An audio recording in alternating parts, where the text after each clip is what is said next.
Religion had a massive influence on the colonies, and during this time period, more often than not, it was creating problems. Religious passion was fading in the New England colonies. There was a diminishing number of people experiencing conversions, which was weakening the Puritan church and the original mission for the development of the Massachusetts Bay Colony. This led to the passage of the Halfway Covenant in 1662, where individuals could now become partial church members even if they did not have a conversion. The idea behind this was to lessen the strictness of the Puritan church membership and to increase membership and keep the church functioning. Religious freedom was inconsistent throughout the colonies. For example, the Massachusetts Bay Colony did not allow freedom of religion, whereas there was some religious toleration in some of the colonies. For example, Pennsylvania and Rhode Island, thanks to William Penn and Roger Williams respectively, were both very tolerant, and Maryland was also tolerant to different Christian groups, but only to other Christian groups. Judaism and other non-Christian faiths were persecuted in the Maryland colony. A crazy event happens in 1692 in Salem, Massachusetts. 19 people were hung and one person was pressed to death because they were accused of being witches in this Puritan community. Most of the accused were from the money-making class, and most of the accusers were poor farmers and women. What is going on in Salem at this time was tension between the transfer of a once predominantly religious-based society, and religion being their main value in colonial New England, to what is going to become a more economic and commercially driven society in New England. And so you have different social groups, the lower classes accusing the upper classes and trying to gain more property, and also the female gender with the women, the young girls being the ones that accused the farmers, trying to establish more power and authority in a society where they had often been held down. Another major event regarding religion was the First Great Awakening. All colonists in North America experienced this. Many people had become weary of boring traditional sermons that had been practiced for many years in the colonies and in Europe. They had also become frustrated with the close relationship typically found between the church and the state. Like a hurricane shaking up the norm, the Great Awakening was a religious revival in the 1730s to the 1740s, and it spread throughout all of the colonies. More emotional sermons began to be practiced, new views on faith were preached, and a more active type of religious relationship between church followers and their faith was formed. New types of Christian churches began to emerge from the original Protestant faiths that were practiced, and in addition, many more people began to convert to either these new faiths or new churches, or they converted to the old ones in greater numbers as well. A major part of the Great Awakening was that common people could understand the Gospels and the teachings of the Bible without needing a priest or the church to tell them how to interpret the faith and its documents. Some important leaders that emerged during this time period included Jonathan Edwards, who was given credit for sparking the Great Awakening by claiming that humans were all terrible sinners and that God was angry because of this. His most famous sermon was where he delivers this idea, and it's called Sinners in the Hands of an Angry God. Then there was George Whitefield, who introduced a new, energized style of evangelical preaching. He traveled around the American frontier, leading large outdoor sermons where people professed to having conversions and their souls being saved in these dramatic religious experiences. The Great Awakening divided people. There were new lights who supported these new practices and new churches created by the Great Awakening, and there were also old lights, people who opposed all parts of this new movement. The Great Awakening had several major impacts on the colonies, one of the major influences on the development of the colonies. The first was that new schools and colleges were created to train priests for the New Light faiths. These schools make up some of the modern-day prestigious Ivy League universities on the East Coast. There is a greater religious independence and diversity that is created throughout the colonies. Because of this increase in religious diversity, there are strengthened calls for the separation of church and state. This is because you can no longer have one church dominating an area politically because it would oppress so many people since they don't all practice the same faith anymore. And finally, and the most important thing about this is the first mass movement shared amongst all colonists. It did not matter what social status you were, or what gender you were, or what region of the colonies you lived in. Everyone experienced the Great Awakening to some extent. And it also changed the way that people viewed authority. Common people are now making decisions in regards to their religious beliefs without having to be told what to do based on Catholic authorities. This same resistance to established authority will also be seen later on when the British tried to extend their political rule and authority over the colonies. Also during the 18th century, we see the emergence of the Enlightenment movement. The ideas behind the Enlightenment were that people could move out of the political, social, and cultural darkness of human action by using human reason. By approaching human problems with reason, you could create a greater society for people. These discussions and debates about enlightened ideas often played out in the political arena, and one of the most influential Enlightenment thinkers was John Locke, who felt that the state must acknowledge and follow natural laws based on the rights that people have because they are human, and that if a government failed to do this, then people have a right to revolt and overthrow their government. Locke's ideas and many other Enlightenment thinkers have a huge role in the development of the colonies and their governing bodies. Speaking of governing bodies in the colonies, throughout the colonies, limited democracy was practiced. All the towns and colonies had some form of self-government where people came together to discuss and vote on political issues, typically in a town hall.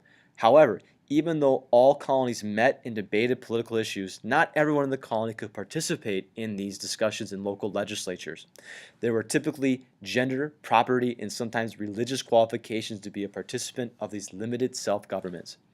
At the end of the day, despite the effectiveness of these self-governed colonies, legislatures in England still were the dominant power, and if Parliament or the King wanted to enforce a policy in the colonies, they had the ability and they often chose to do so. So we see the emergence of a limited democracy and of self-government in the colonies, but at the end of the day, England is still in control during period 2. One issue that was often a struggle between the local legislatures of the colonies and England was the practice of mercantilism by England. Mercantilism was economic policy where a country's political power and military strength was determined by the accumulation of trade, colonies, and wealth. The royal government regulates trade to make a country self-sufficient. For example, England expected its colonies to ship raw materials to England so that England could then produce these raw materials cheaply and then sell them back to other countries and also to their colonies at a high price for their profit. To a mother country like England, a colony only exists to enrich the parent country. And during this time, most European kingdoms practiced some type of mercantilism. To encourage and to enforce mercantilism, various laws were passed by the English Parliament and by the monarchs of England to regulate colonial trade so that it would benefit the mother country, meaning that colonies had to send goods cheaply to England, and then they would have to buy goods back at a high price, often through taxes.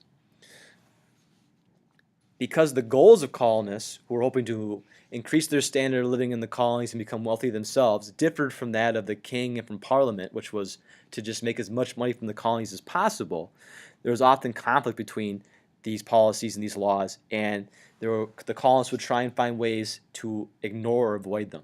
Often colonists would risk royal punishment by smuggling goods and ignoring taxes or illegally trading with other foreign nations.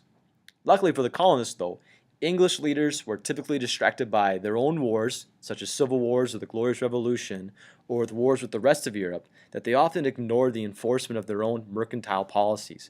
We call this salutary neglect. This is a really important term, and it basically means the relative indifference to colonial governance. So although they had these laws, they did not always strictly enforce them. Despite the inconveniences of mercantilism, there were still some positive impacts that it had on the colonies listed here, as well as the more obvious negative impacts that this type of economic policy has on the colonies. There was one major event in early colonial development where mercantilism control was heavily enforced for a brief period of time, and that was the creation of the Dominion of New England. You can see it right here.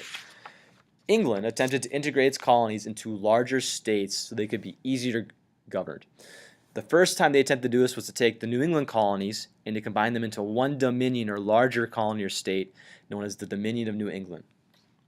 Once these were combined together, they were put under the leadership of a royal governor by the name of Sir Edmund Andros.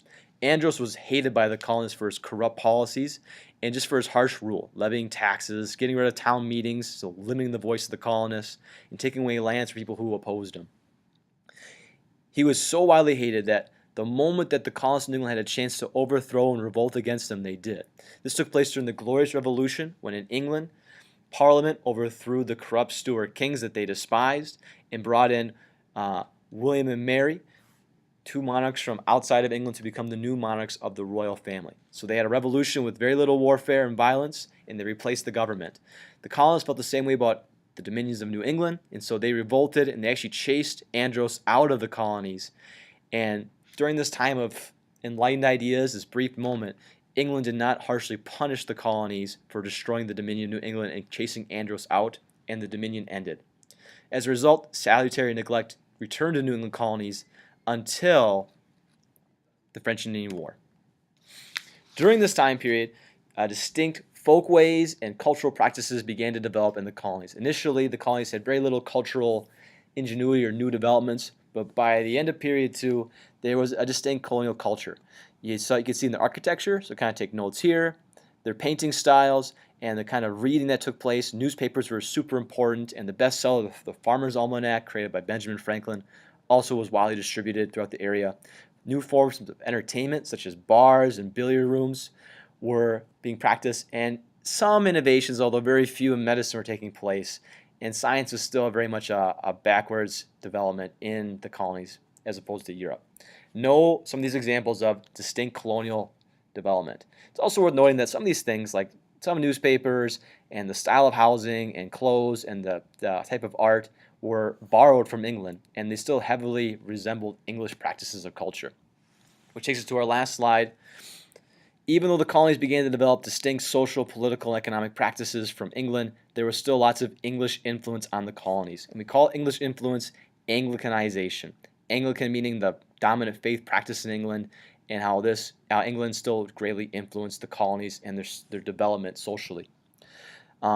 Examples of this, even the small colonial governments had a similar structure to the parliament that was being practiced in England. So a form of some kind of balanced democracy or representative government. Finished products were often sold from England back to the colonies. Lots of literature was sold throughout the colonies from England. Art was pretty much English style of art. The groundbreaking thinkers such as John Locke and George Whitefield of the Enlightenment and of the Great Awakening, they were originally from England and they came to the United States. So they started in England and they then came to the colonies.